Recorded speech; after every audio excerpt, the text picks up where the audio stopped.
You all set? Gordon. Guess so. Okay.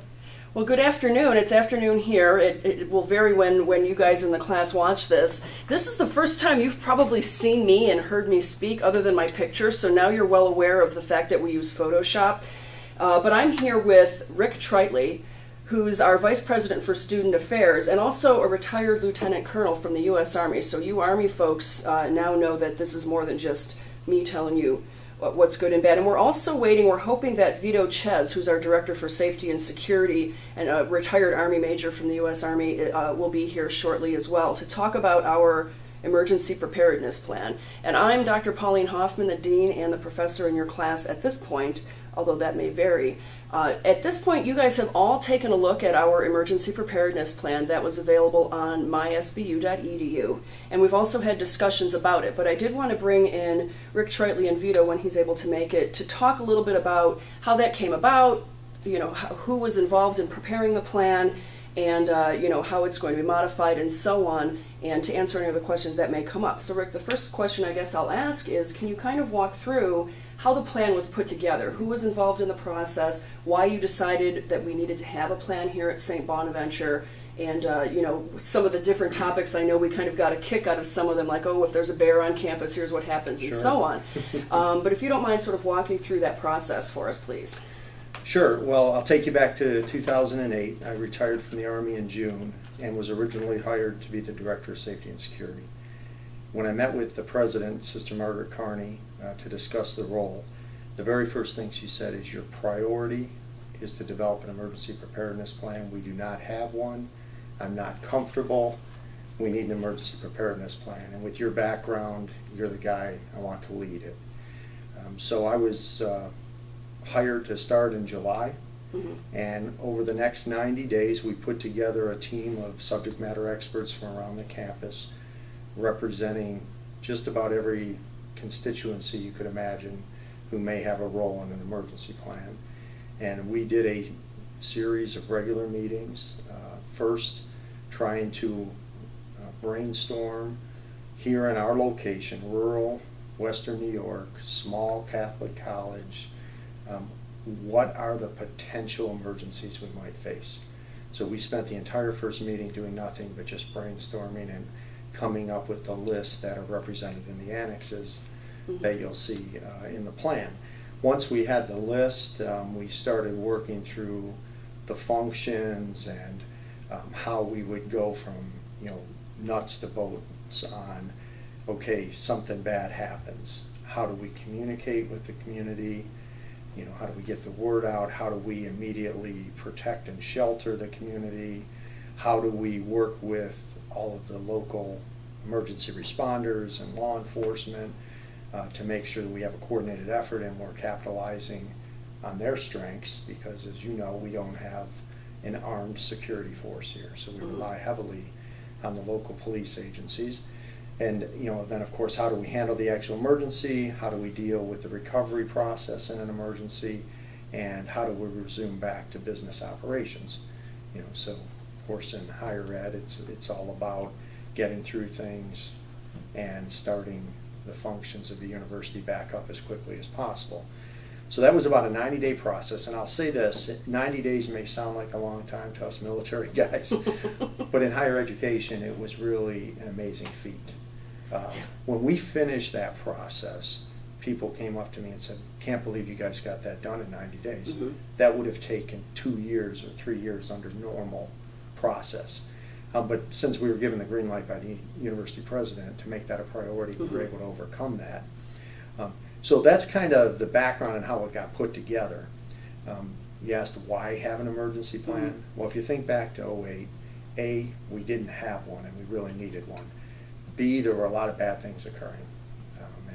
And this has been about a 20-year process throughout America where we now have these situations that we would have never dreamed of, everything from the active shooter to, trains derailing, carrying chemicals and so forth. So, we had to think hard about making sure that we were A, protecting our students and our employees, and B, from a recruiting and retention standpoint, when you look at all the national studies, the number one consideration of a parent of a prospective student is their safety and welfare.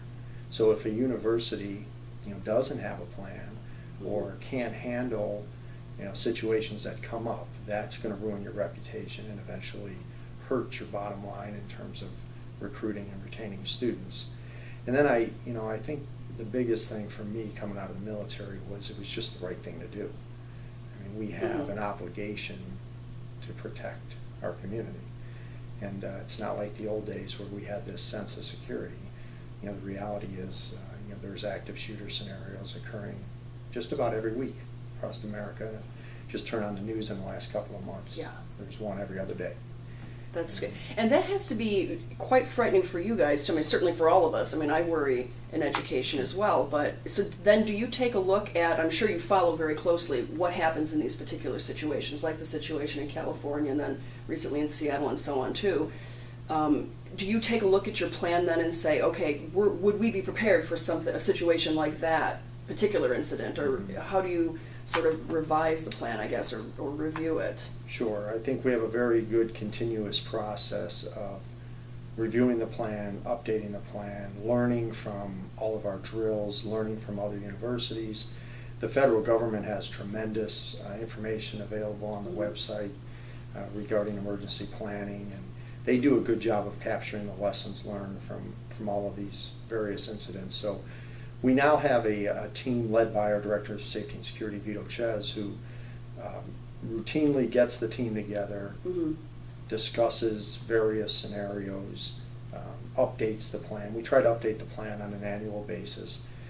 By law, we have requirements by federal law, so we have to do drills on a regular basis under the Gene Cleary Act, which we do. Now, it's our choice on what drills we do and how we do the drills, whether it's a simple,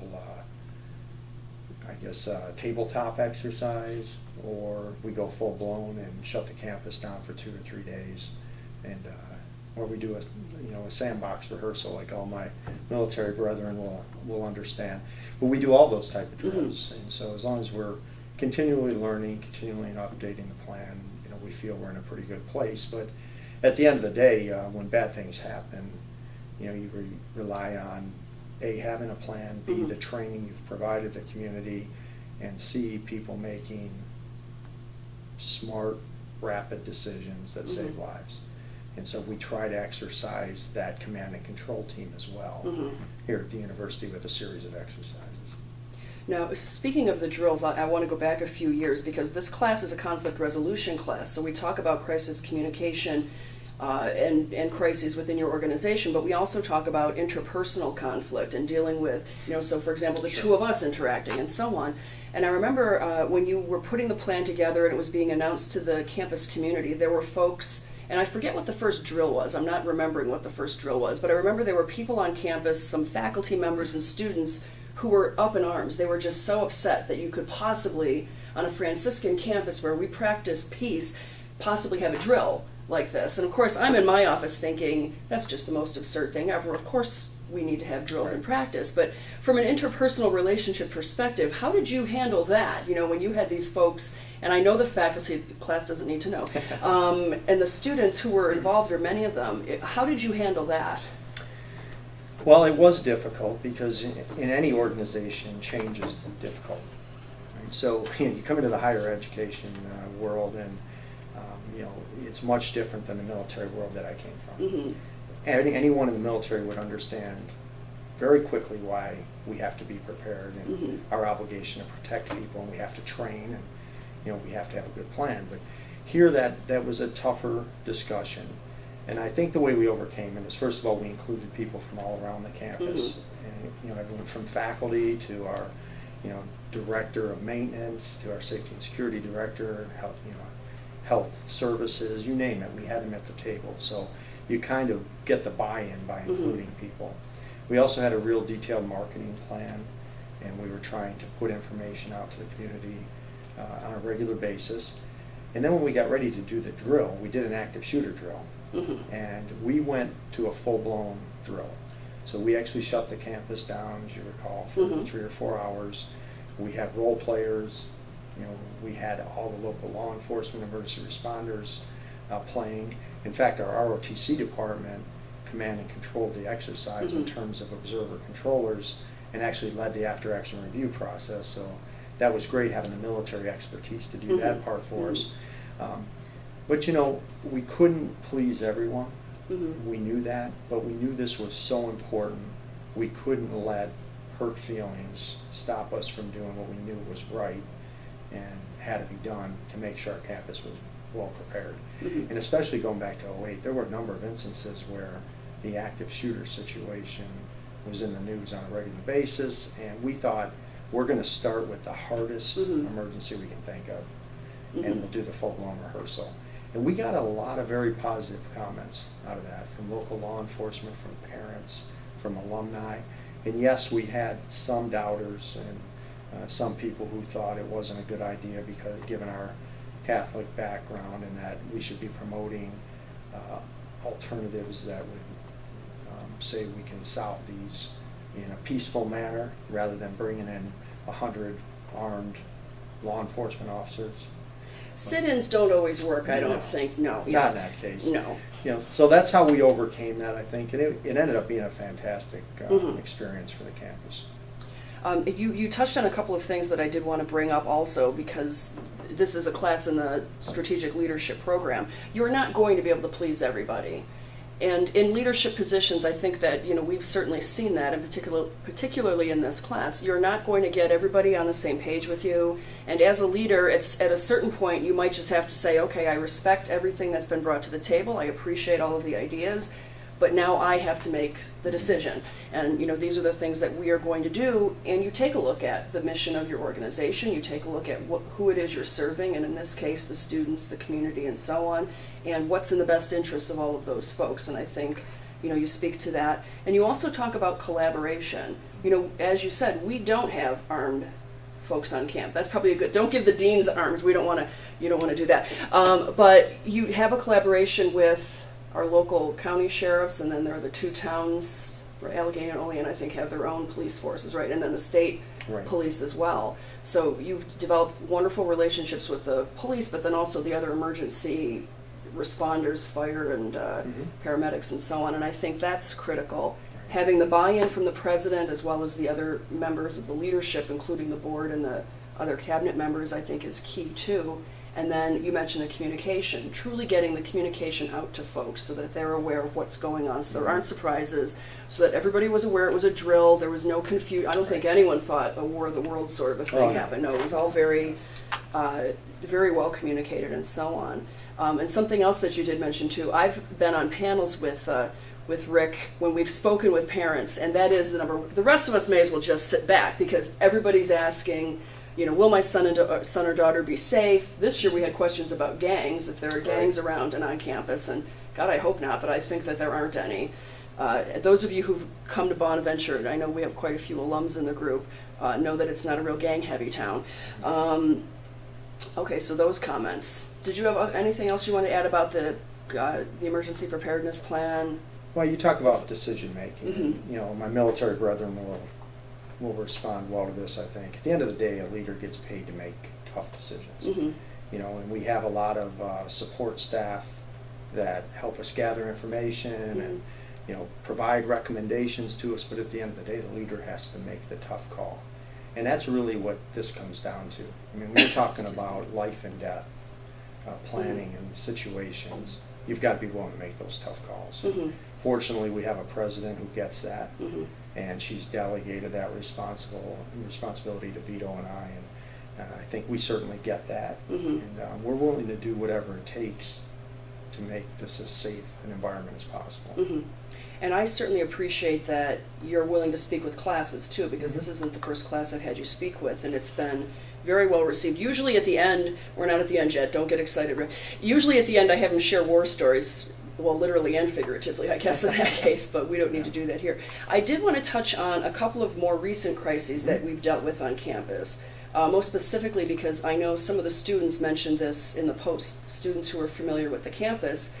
The student who had just died, Right. was it in October, I think it was? It was in the November. in the fall semester. If you can kind of go through, because I know there was a lot of confusion around that, because I think there were students who were being called out to kind of help with the search and so on before you realized that, okay, there's not really a need for a search. And then I think the media screwed some things up or didn't get some things right, which is so rare, just so that all of you folks in communication. The media doesn't screw things up, but if you'd like to talk about that one in particular. Sure. Well, unfortunately, we did have one of our sophomores pass away back in November, and it was a challenging situation because trying to get the facts to make those decisions was very, very difficult. First of all, this young man was last seen at about 12:30 a.m. on a Saturday morning, and no one had seen him come Saturday afternoon by about 4 o'clock in the afternoon. So he'd been missing by that point about 15 hours, which isn't unusual for a college student. If they're at an off-campus party, many times they end up at another house and they don't show up for a day. By law, we have 24 hours from the time we have a report that a student is missing, where we have to report the missing student to local law enforcement. We made the decision when we were first informed at about 4 o'clock on Saturday afternoon to immediately notify law enforcement because we felt that was a resource that could help. We went through that Saturday evening. Still no sign of this young man. We did all the things you would normally think of. Police were getting warrants to check cell phone records, and they were pinging his cell phone and trying to get a GPS lock on the cell phone, and all those things that law enforcement does. On our side, we were interviewing students who lived near him, students we knew might have seen him the night before, and we really weren't getting a lot of great information. We did inform his parents that evening, in the hope first that maybe he had contacted them and they knew where he was, but after that we just felt it was important to communicate with them as much as possible. So we went through Saturday night, still no sign, and a couple of things here that made this really difficult. It was a very, very cold weekend. Each of those nights, Friday night and Saturday night, was probably around 20 degrees. We had indications that when he was last seen, he wasn't wearing a jacket. He just had a hoodie on. And we also had indications that he may have been drinking. So when you had all those things together, we were immediately concerned. You had cold weather, not dressed properly, by himself, and alcohol. Bad combination. So Sunday morning rolled around. At this point, we're really communicating now with the campus community to try to get anyone who might have information. The off-campus community in the hope that he was shacked up in an off-campus house. No one had any information. Of course, my staff was here all day on Sunday. We were interviewing people. We were going door to door. And the police were continuing their investigation and their search. The police intended at about 3 p.m. on Sunday to do a full-blown search of the wood line just off our campus along the Allegheny River. They asked for our assistance. So we put the word out, and within an hour we had hundreds of students who showed up at Butler Gym who wanted to participate.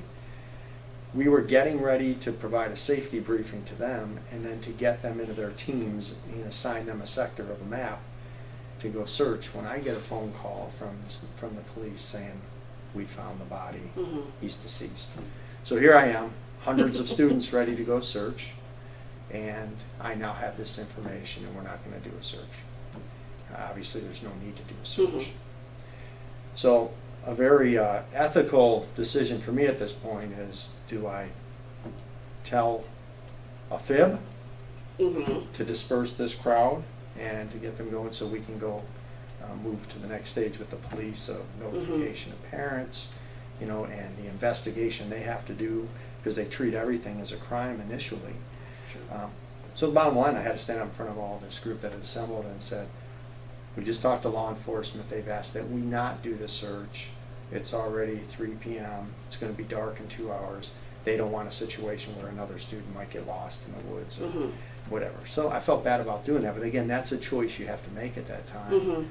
It's kind of the less of two evils, right? But not an untrue choice. I mean, what you said wasn't untrue. And I think that, another point to put out here too is the last thing you want, I'm sure all of these students had their cell phones and who knows what else. The last thing you want is them tweeting and putting on Facebook information. If you had said to them, okay, we found him, Right. That's not exactly how It you bought us a want little time. communication. It Yeah. bought us a little Yeah. time because within about 30 minutes, Mhm. some students chose to go into the woods anyway, Mhm. and some of them ran across the crime scene. Yeah. So immediately, social media lit up. Mhm. But at least it bought us, that 20 to 30 minutes where we could properly notify the family, Mhm. so they weren't hearing it on social media. Mhm. And it also allowed us to prepare for the next step in this process, which is, I think, one of the highlights of our emergency plan, which is our annex on handling the death or serious injury of a student. Mhm. And that, I pulled that plan out. I had already been reviewing it all day, but I pulled it out, and we used the checklist, Mhm. and that's how we went through handling that piece, which is very difficult. Mhm. I mean, as you know, within hours, we had a huge memorial service on campus. mhm. We were immediately getting our students to counseling if they needed Mhm. it. We were doing presentations in the residence hall to share information with students. Mhm. The alumni were starting to communicate with us, wanting information. We were handling that and putting out a whole series of communications out of our university relations department. So, having that checklist, having that plan was invaluable. Mhm. And that's something, I learned in the military is, checklists are very, very helpful when there's a high stress level Mhm. and there's a lot going on and you're tired, hungry, whatever, and you've got to go through a tough process. And that's what we did. We followed it. Yep, and you want to make sure that you do everything that's necessary, because mistakes do happen, certainly, in any situation, but you want to make sure that mistakes don't happen as much as you possibly can, Right. certainly, particularly in a situation like this when you have a student death. And then at the same time, you're talking about, again, the community and the collaboration and just keeping everything together and so on. And I did mention the media. I want to say one of the local stations, and I might get this a little bit screwed up, they reported something different than what had happened, I think, or somehow the messaging had gotten mixed up, and then I think we had an additional problem to kind of face rather than just, okay, we have the death of a student, which is tragic enough.